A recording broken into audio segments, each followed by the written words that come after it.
My wife, Megan, chose our 10th anniversary dinner to suggest something that shattered my world.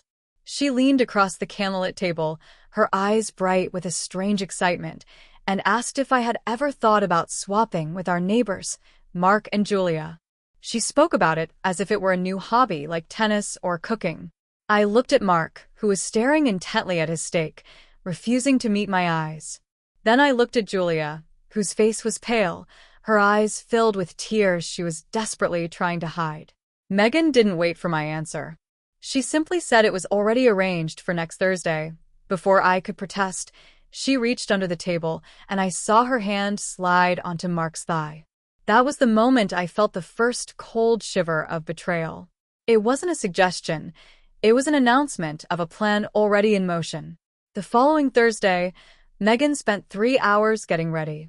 She wore a red silk dress I hadn't seen in years, one she usually saved for the most special occasions. When Mark pulled into our driveway, she practically ran out the door without looking back. An hour later, I picked up Julia. She was silent, her hands trembling as she adjusted her seatbelt. We went to a quiet bistro, but the tension was thick. When I finally asked her if she was okay, Julia broke down. She told me Mark had been different for months, distant, secretive, and always coming home late with excuses about work. Then, her phone chimed with a notification. It was a photo Megan had sent her. A picture of Megan and Mark at a hotel bar, smiling as if they were the only two people in the world.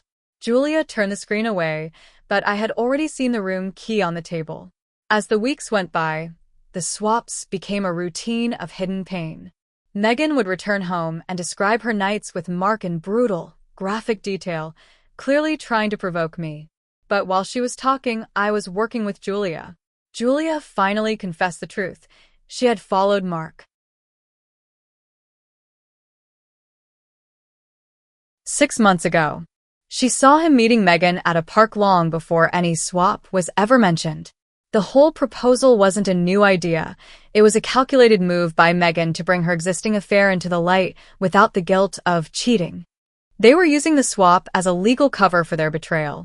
Julia and I stopped being participants and started becoming investigators.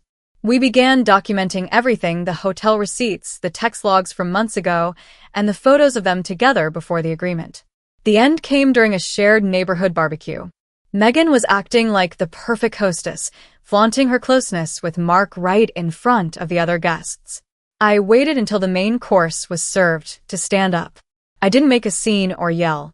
I simply handed Megan a large yellow envelope. Inside were the photos of her and Mark from half a year ago, along with a copy of the divorce papers Julia and I had both signed that morning. The color drained from Megan's face as she realized her perfect plan had completely backfired. She thought she was winning a game of manipulation, but she had lost her marriage, her home, and her reputation in one move. Julia walked over to me, took my hand, and we walked out of the yard together, leaving Megan and Mark to explain their arrangement to the silent, staring crowd of neighbors.